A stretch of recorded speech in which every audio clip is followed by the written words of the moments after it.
On March 7th, wife experienced minor pain, so we went to the doctors just to see if everything was okay. Doctor asked us to do sonography. We did that, sent all the reports to the doctor, and doctor confirmed that everything was fine.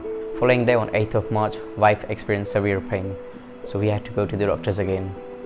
Once we reached the hospital, the pain was unbearable. Lift was occupied, so we had to take the stairs to the first floor, as waiting for an extra minute was almost impossible. Managed to reach the doctor straight away. Then we were told to go upstairs in labor room. Then few minutes later, doctor came and told me that we'll have to deliver the baby today. It was only 6.5 months, but I didn't have any other option but to say okay to the doctor. But from that very moment, I left everything in God's hand. She went in labor around 12:30 in the afternoon. Meanwhile, I called both of our parents to the hospital, eagerly waiting what would happen to the mother and the baby. Finally, at 6:30 in the evening, our little princess was born. She was 2.5 months early, so she did have a breathing issue. Meanwhile, pediatrician had arrived. They checked everything and they informed us that we'll have to take her to another hospital. So we did that, and there they put her into an ICU. Then I sat down with the doctor and he asked me that, are you the kind of person who will be able to take good or bad news? I said, yes, go ahead and do tell me whatever I need to know. Then he said to me, because of underdeveloped lungs, she does have a breathing issue, so currently she's on oxygen. And because of her underweight, which was 900 grams, she will have to stay there for at least a month. But we'll know exactly how she's doing in next 5 days. Then question from my side to the doctor was that, will she survive? Will she come home? And his reply was that we'll know exactly in 5 days, but I am confident that she will be perfectly fine. It was different and difficult to see our newborn through the glass and not hold her in our arms. I was asked to go to the hospital twice a day, which I did regularly.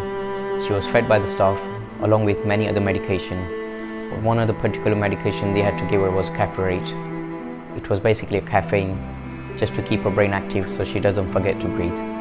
We were told by the doctor that once she weighs more than 1.3 kg, she is safe to go home. So every single day we were desperately waiting for her weight to go up. After 3 weeks, doctor decided to keep her outside of an ICU in one of the rooms in the hospital with her mother, just to see how she responds.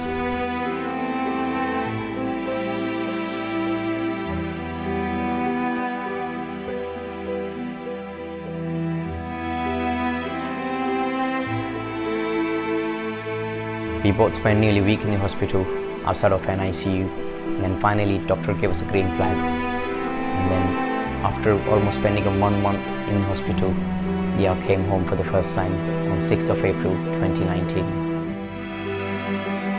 Even though we were home, sleepless night didn't end there, because one of us had to stay up just to see if she's constantly breathing by monitoring her skin color and the body temperature.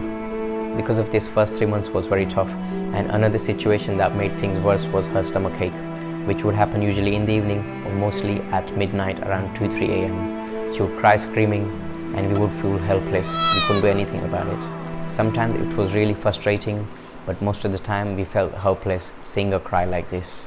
Slowly we started seeing change in her, things starting to get better, less crying at night, and she was having better sleep. She started gaining weight too. We started seeing drastic change in her.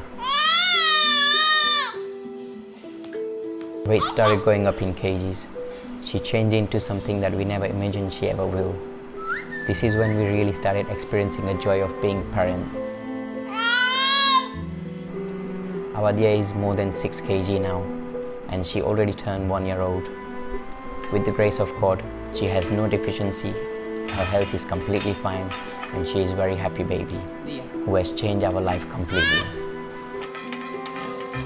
All of this wouldn't have been possible without my wife's endless patience, efforts and love.